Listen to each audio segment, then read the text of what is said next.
একটাই তো পথ। শহীদ জিয়া বলতেন যে মানুষ তো শুধু মুখ নিয়ে জন্মায় না যে খাবে, সে তো দুটা হাত নিয়েও জন্মায়, সে খাদ্য উৎপাদন করতে পারে। সে তো একটা মগজ নিয়েও জন্মায়, যেটা যে সে ভাবে এবং দেশের কল্যাণের জন্য কাজ করতে পারে।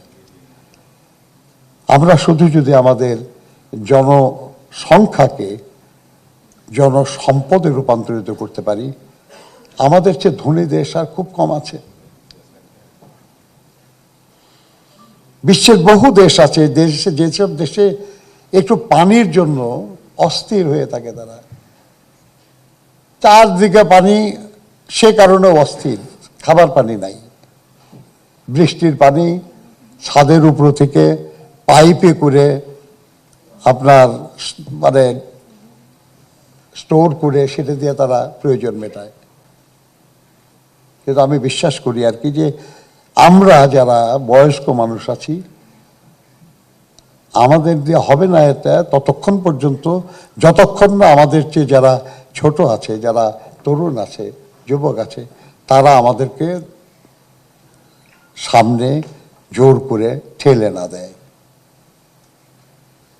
অভিজ্ঞতা প্রয়োজন, কিন্তু কাজটা করার জন্য যুবক তরুণদের প্রয়োজন। আমরা সমালোচনা করি, পছন্দ করি খুব, কিন্তু তা দিয়ে হবে কি? আমার ছেলে ও ছড়া লেখে, আমি জানি না, বেশি পড়িও না তার ব্যাপারে। ওর একটা ছড়া আছে যে তরুণদের নিয়ে, এখানে তরুণরা আছে উপস্থিত, সেই জন্য বলছি। আমার মনে হয় তারা এখান থেকে কিছু শিখতে পারেন।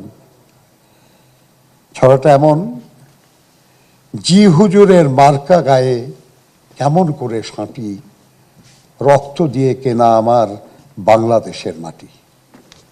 সেই মাটিরই আমরা ফসল, নোংরা শেকড় বাকর না। মুখের উপর বলতে শিখুন আমরা কারো চাকর না। বাংলাদেশের তরুণ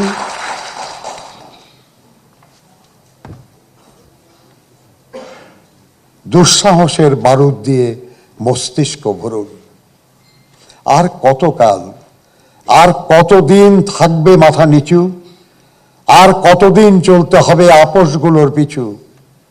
নতুন মগজ, নতুন পেশি, নতুন দিনের ঢেউ তুলতে পারে এমন তুফান নেই কি কোথাও কেউ।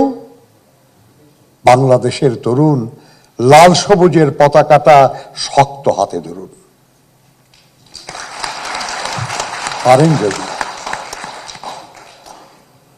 পারেন যদি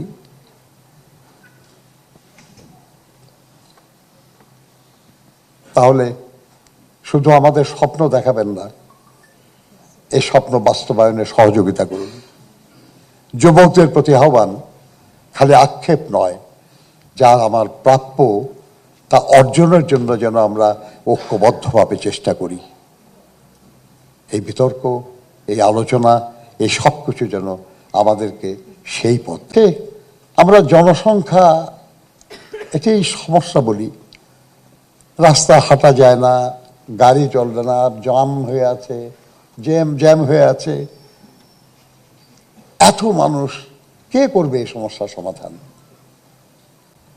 আর আমাদের দেশে বন্যায় সব ডুবিয়ে দেয়, আবার খরায় ধ্বংস করে ফেলে।